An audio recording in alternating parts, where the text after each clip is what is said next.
2020년 4월 29일 수요예배를 하나님 앞에 올려드리겠습니다. 오늘 함께 보실 말씀은 구약 성경 여호수아 11장 1절에서 15절까지의 말씀 보시겠습니다. 제가 읽어드리겠습니다. 하솔 왕 야빈이 이 소식을 듣고 마돈 왕 요밥과 시므론 왕과 악삽 왕과 및 북쪽 산지와 긴네로 남쪽 아라바와 평지와 서쪽 돌의 높은 곳에 있는 왕들과 동쪽과 서쪽의 가나안 족속과 아모리 족속과 헷 족속과 브리스 족속과 산지의 여보스 족속과 미스바 땅 헤르몬 산 아래 히위 족속에게 사람을 보내매 그들이 그 모든 군대를 거느리고 나왔으니 백성이 많아 해변에 수많은 모래 같고 말과 병거도 심히 많았으며 이 왕들이 모두 모여 나와와서 이스라엘과 싸우려고 메론 물가에 함께 진쳤더라. 여호와께서 여호수아에게 이르시되 그들로 말미암아 두려워하지 말라. 내일 이맘때에 내가 그들을 이스라엘 앞에 넘겨주어 몰살시키리니 너는 그들의 말 뒷발에 힘줄을 끊고 그들의 병거를 불사르라 하시니라. 이에 여호수아가 모든 군사와 함께 메론 물가로 가서 갑자기 습격할 때에 여호와께서 그들을 이스라엘의 손에 넘겨주셨기 때문에 그들을 격파하고 큰 시돈과 미스르버 마임까지 추격하고 동쪽으로는 미스바 골짜기까지 추격하여 한 사람도 남기지 아니하고 쳐 죽이고 여호수아가 여호와께서 자기에게 명령하신 대로 행하여 그들의 말 뒷발에 힘줄을 끊고 그들의 병거를 불로 살랐더라. 하솔은 본래 그 모든 나라의 머리였더니 그때 여호수아가 돌아와서 하솔을 취하고 그 왕을 칼날로 쳐 죽이고 그 가운데 모든 사람을 칼날로 쳐서 진멸하여 호흡이 있는 자는 하나도 남기지 아니하였고 또 하솔을 불로 살랐고 여호수아가 그 왕들의 모든 성읍과 그 모든 왕을 붙잡아 칼날로 쳐서 진멸하여 바쳤으니 여호와의 종 모세가 명령한 것 같이 하였으되 여호수아가 하솔만 불살랐고 산 위에 세운 성읍들은 이스라엘이 불사르지 아니하였으며 이 성읍들의 모든 재물과 가축은 이스라엘 자손들이 탈취하고 모든 사람은 칼날로 쳐서 멸하여 호흡이 있는 자는 하나도 남기지 아니하였으니 여호와께서 그의 종 모세에게 명령하신 것을 모세는 여호수아에게 명령하였고 여호수아는 그대로 행하여 여호와께서 모세에게 명하신 모든 것을 하나도 행하지 아니한 것이 없었더라.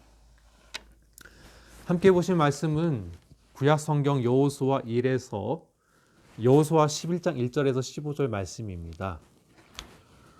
우리의 삶을 돌아보면 하나님께서 행하신 일들의 연속이라고 말할 수 있습니다.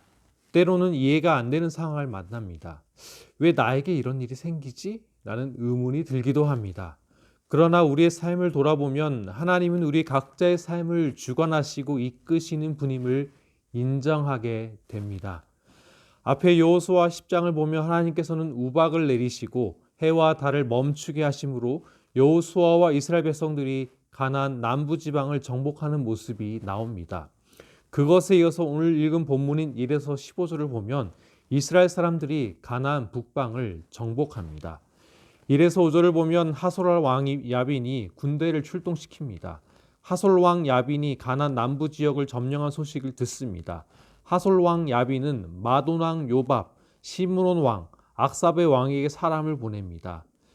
야빈은 북쪽 산지 왕들과 긴네로 남쪽 아라바, 평지에 있는 왕들에게도 사람을 보냅니다. 여기서 북쪽 산지는 갈릴리 산지를 가리킵니다.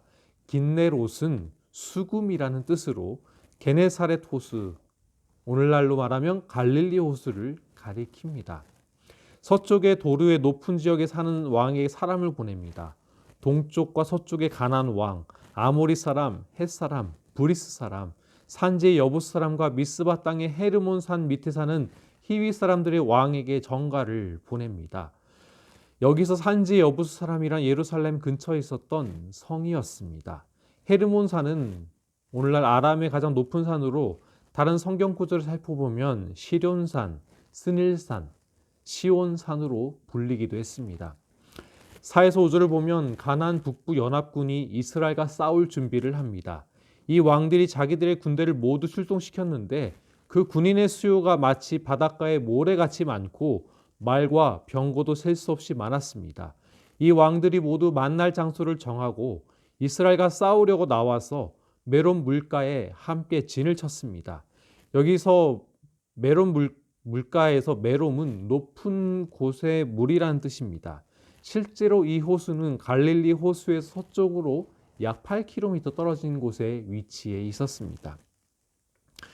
앞에 10장에서도 이스라엘과 싸우려고 가나안의 남부 사람들이 연합군을 결성하여 준비했습니다. 그것과 마찬가지로 가나안 북쪽에 살던 많은 사람들이 모였습니다. 그래서 바닷가에 모래같이 많고 말과 병거도 셀 수 없이 많았습니다. 하솔 왕 야빈이 군대를 모아서 이스라엘과 대적하려고 하였습니다. 하솔 왕은 앞에 여호수아 6장에서 여리고 성이 무너진 사건을 들었습니다. 여호수아 8장에서 아이 성이 점령당한 사건을 알았습니다. 바로 앞에 여호수아 10장에서 예루살렘을 중심으로 한 5왕의 군대를 하나님께서 우박과 해와 달이 멈춤으로써 물리친 사건도 들었을 것입니다. 한 번도 아니고 무려 3번이나 이스라엘 백성들이 가나안 전투에서 이긴 사실을 가나안 왕 야빈도 알았습니다. 그럼에도 왜 하솔 왕 야빈은 이스라엘과 맞설 생각을 하였을까요? 하솔 왕 야빈은 병거의 많음과 숫자의 많음을 의지했습니다. 오늘날도 우리는 하나님 외에 다른 것을 의지합니다. 돈을 의지합니다. 권력을 의지합니다. 인맥을 의지합니다. 아마도 야빈은 많은 사람과 병거를 의지하였습니다. 곧 사람과 병거를 의지했던 야빈은 어떻게 되었을까요? 6에서 9절을 보면 이스라엘이 가나안 북부의 연합군을 무찌릅니다. 여호와께서 여호수아에게 말씀하십니다. 그들 앞에서 두려워하지 말아라. 내일 이맘때에 내가 그들을 이스라엘 앞에서 다 죽이겠다. 너는 그들의 말 뒷발의 힘줄을 끊고 그들의 병거를 불태워라. 하나님께서 왜 말 뒷발의 힘줄을 끊고 그들의 병거를 불태우지 말라고 하였을까요? 하나님께서는 신명기 17장 16절에서 왕이 될 사람에게 이렇게 말씀하셨습니다. 그는 병마를 많이 두지 말 것이요 병마를 많이 얻으려고 그 백성을 애굽으로 돌아가게 하지 말 것이니 이는 여호와께서 너희에게 이르시기를 너희가 이후에는 그 길로 다시 돌아가지 말 것이라 하셨음이며 곧 하나님께서는 이스라엘 백성들이 병마와 병거를 의지하지 말라고 분명히 말씀하십니다. 그래서 말 뒷발의 힘줄을 끊고 병거를 불태우게 함으로써 말과 병거를 더 이상 군사적으로 사용하지 못하게 하시길 원하셨습니다. 하나님께서는 여호수아에게 분명히 말씀하십니다. 그들을 두려워하지 말라고 말하십니다. 하나님께서는 이스라엘 앞에서 야빈의 연합군을 물리치겠다고 하십니다. 여호와 하나님의 말씀을 듣고 여호수아와 그를 따르는 군인들이 갑작스럽게 메롬 물가로 들이닥쳐서 야빈의 연합군을 덮칩니다. 곧 이스라엘 백성들은 가나안 북부의 연합군을 기습하여 공격합니다. 여호와께서 그들을 이스라엘 손에 넘겨주셨기 때문에 이스라엘은 그들을 무찌르고 큰 시돈과 미스르봇 마임과 동쪽으로 미스바 골짜기까지 추격하고 살아남은 사람이 없을 때까지 그들을 쳐서 죽입니다. 여기서 큰 시돈은 지중해 연안에 있던 고대 도시였습니다. 동쪽으로는 미스바 골짜기로 이스라엘 백성들이 추격하였습니다. 여호수아는 여호와 하나님의 명령대로 그들의 말 뒷발의 힘줄을 끊고 병거를 불사릅니다. 하나님의 말씀대로 행동했을 때 하나님은 이스라엘과 함께 하셨습니다. 하나님은 이스라엘 백성에게 전쟁이 숫자나 병거나 마병으로 하는 것이 아님을 보여주셨습니다. 곧 하나님께서는 이스라엘 백성과 함께 하셨습니다. 우리의 삶도 하나님이 함께 하십니다. 다른 사람들은 돈을 의지하거나 권력이나 인간관계를 의지합니다. 스펙을 의지하기도 합니다. 그러나 하나님 앞에서 이 모든 것은 아무런 쓸모가 없습니다. 하나님이 함께 하실 때 연약하고 부족한 사람에게 그 문제를 돌파할 힘과 지혜를 주십니다. 그래서 우리가 기억할 중요한 사실은 하나님이 함께 하실 때 우리를 맞서는 모든 문제가 해결되어집니다. 그래서 우리 모두가 문제를 해결하시는 하나님을 바라보시기를 소망합니다. 이어진 10에서 15절을 보면 이스라엘 백성들이 하솔을 점령하고 희생 제물로 바칩니다. 그때 하솔은 모든 나라의 머리였습니다. 곧 가장 강한 나라였습니다. 여호수아가 돌아와서 하솔을 취하고 그 왕을 칼로 칩니다. 이 당시 하솔은 가나안 북부 곧 시리아와 팔레스타인 지역에서 가장 강력한 성읍이었습니다. 하솔은 갈릴리 바다 서북쪽 16km 지점에 위치해 있었던 성읍이었습니다. 그런데 그 하솔을 이스라엘 백성들이 차지합니다. 여호수아는 가나안 북부의 왕과 모든 성읍과 모든 왕을 붙잡아 칼날로 쳐서 진멸하여 희생 제물로 바쳤습니다. 그러나 이스라엘 사람들은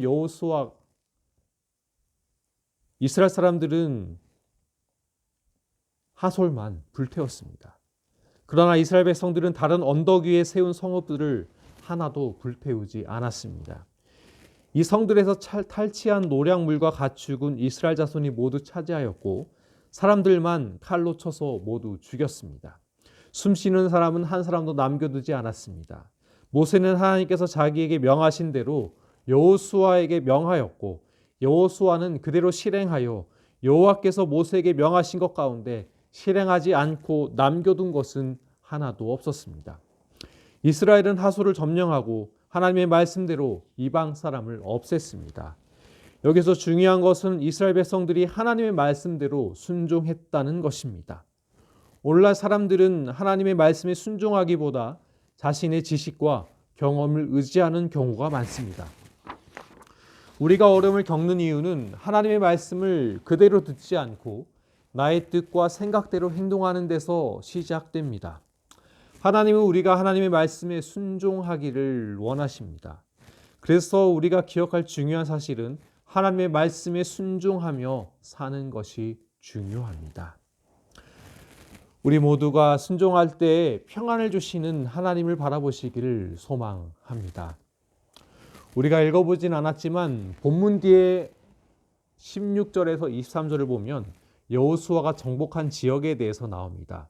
여호수아는 산지와 네겝과 고센과 평지와 아라바와 이스라엘의 산간 지방을 다 점령합니다. 세일로 올라가서 한락산에서부터 헤르몬산 아래에 있는 레바논 계곡에 있는 바알갓까지 모든 왕을 사로잡아 쳐 죽입니다. 곧 하나님께서는 모세와 이스라엘 백성에게 약속하신 가나안 땅을 모두 차지하게 하십니다. 오랫동안 여호수아는 이 모든 왕과 싸웁니다. 아마도 여호수아와 이스라엘의 가나안 정복 전쟁은 아마도 7년에 걸쳐서 진행되었을 것입니다. 그 근거는 여호수아 14장 7절을 보면 모세가 갈렙을 정탐꾼으로 보낼 때 갈렙의 나이가 40살이었습니다. 그때부터 이스라엘 백성이 가나안에 들어가기까지 38년의 세월이 지났습니다. 그리고 여호수아 14장 10절을 보면 갈렙은 85세 때 그에게 분배된 땅을 받습니다. 곧 이스라엘이 가나안을 정복하는 데 걸리는 시간은 7년이 걸렸음을 알 수 있습니다. 기본 주민인 히위 사람 말고는 이스라엘 자손과 화친한 평화 조약을 맺은 성읍이 없었습니다. 나머지 성읍들은 이스라엘이 싸워서 모두 점령합니다. 20절을 보면 이방 사람들이 이스라엘 백성과 대적하여 싸운 이유가 나옵니다. 이들을 전멸시켜서 희생제물로 바친 이유는 하나님께서 그렇게 하신 것이라고 말합니다. 그 원주민들이 고집을 부리게 하시고 이스라엘에 대항하여 싸우다가 망하게 하셨기 때문입니다. 그래서 여호수아는 여호와께서 모세에게 명령하신 대로 그들을 전멸시킵니다. 여호수아는 산지와 헤브론과 드빌과 아납과 유다 온 산지와 이스라엘 온 산간 지방에서 아낙 사람들을 무찌르고 성읍들을 전멸시켜서 희생 제물로 바칩니다. 결국 이스라엘 자손의 땅에서는 오직 가사와 가드와 아스돗을 제외하고는 살아남은 아낙 사람이 없었습니다. 여호수아는 여호와께서 모세에게 말씀하신 대로 모든 땅을 점령하고 이스라엘 지파의 구분을 따라 유산으로 줍니다. 그 땅에서는 전쟁이 그치고 사람들은 평화를 누리게 됩니다. 곧 하나님의 약속을 믿고 가나안의 정복 전쟁을 시작했던 여호수아와 이스라엘은 하나님의 도우심으로 약속의 땅을 차지하게 되었습니다. 그리고 이 정복 전쟁이 빨리 마무리된 이유가 무엇입니까? 하나님께서 가나안에 살았던 원주민의 마음을 완악하게 만들어서 있습니다. 여호수아 9장에 나온 기본 주민 외에 하나님께서는 가나안 원주민의 마음에 고집을 불어넣으셨습니다. 그래서 이스라엘과 싸우면 이길 것이다 라는 착각을 하게 했습니다. 그러나 하나님께서는 그들을 이스라엘 백성들의 손에서 멸망당하게 만들었습니다. 이스라엘의 가나안 정복 전쟁은 크게 4번의 전투로 정리할 수 있습니다. 여호수아 6장에 나온 여리고 성과 여호수아 8장에 나온 아이성 전투는 성 하나를 차지했던 전투였습니다. 그런데 앞에 여호수아 10장에 나온 예루살렘으로 중심으로 했던 가나안 남부 연합군의 전투와 오늘 읽은 본문인 여호수아 11장에 나온 하솔을 중심으로 모였던 가나안 북부 연합군의 전투는 한꺼번에 모여 싸운 전투였습니다. 그리고 이스라엘 백성들은 이 두 번의 큰 이방 족속 연합군의 전투에서 이김으로써 하나님께서 아브라함 때부터 주시기로 약속한 가나안 땅을 차지하게 되었습니다. 곧 하나님께서는 가나안 땅을 점령할 때에 한꺼번에 모아서 이방 족속을 처리하게 하셨습니다. 그래서 이스라엘 백성들이 가나안 땅을 빨리 차지하게 만드셨습니다. 우리가 오늘의 본문의 말씀을 통해 무엇을 생각해야 합니까? 하나님께서 모든 것을 주관하시는 분임을 알 수 있습니다. 역사를 주관하시는 분이십니다. 상황을 주관하시는 분이십니다. 환경을 주관하시는 분이십니다. 때로 하나님께서는 우리가 생각지도 못하는 현상이나 사건을 일으키십니다. 오늘날 우리가 사는 지구에 코로나 바이러스가 퍼져서 감염을 막기 위해 사람의 이동이 통제되었습니다. 그 결과 자연 환경이 살아나는 역설적인 상황이 생겨납니다. 이전과는 다른 지금의 상황에서 우리는 하나님 앞에서 자신을 성찰하는 시간을 가졌으면 좋겠습니다. 마르다와 같이 바쁘게 또는 일하며 살았던 삶에서 마리아처럼 예수님의 말씀을 듣고 하나님의 뜻이 무엇인지를 잠잠히 돌아보는 시간을 가졌으면 좋겠습니다. 말씀을 정리하겠습니다. 가나안 왕 야빈은 많은 군대를 모아서 이스라엘과 대적하였습니다. 하나님께서는 이스라엘 백성들에게 두려워하지 말라고 하시면서 가나안 북방 연합군의 전투에서 승리하게 하셨습니다. 이스라엘 백성은 하나님의 말씀에 순종하여 행동하였습니다. 하나님은 이방인의 마음을 완악하게 해서 이스라엘 백성들의 손에 스스로 멸망당하게 하셨습니다. 문제를 해결하시는 하나님, 순종할 때 평안을 주시는 하나님, 모든 것을 주관하시는 하나님을 바라보면서 하나님의 뜻을 잠잠히 묻고 나아가는 모두가 되시기를 소망합니다. 함께 기도하시겠습니다. 하나님 아버지, 오늘 또 하나님의 말씀을 듣게 하시고 깨닫게 하시고 하나님의 말씀 사랑하는 마음 주심에 감사합니다. 하나님, 때로는 우리에게 수많은 어려운 문제가 한꺼번에 닥쳐와서 어쩔 줄을 몰라 하는 상황들을 발생하게 됩니다. 그러나 그럴 때 우리의 문제를 해결하신 하나님을 바라보기를 소원하오니 주께서 함께하여 주시옵소서. 하나님 또한 하나님의 뜻에 순종할 때 하나님께서 그 모든 것들을 평탄하게 만드시며 더 놀라운 것들로 이끄시는 하나님을 바라보기를 소원하며 간구하오니 주님 함께하여 주시옵소서. 하나님 또한 하나님께서 모든 것들을 주관하시고 역사를 주관하시고 상황을 주관하시는 하나님을 온전히 믿기를 소원하오니 주께서 함께하여 주시옵소서. 코로나 바이러스로 인해서 너무나 많은 사람들이 불편함을 겪고 하나님 이전에 겪지 못했던 새로운 형태의 삶을 살아가게 되었습니다. 주님, 이 시간을 통해서 하나님 앞에서 자신을 성찰하며 하나님 앞에 나 자신을 돌아보는 그런 시간도 가지기를 소원하오니 주께서 함께하여 주시옵소서. 이 자리에 나온 모든 사람들 가운데 주의 은혜가 충만하게 임하기를 간절히 소원하며 예수 그리스도 이름으로 간절히 기도합나이다. 아멘.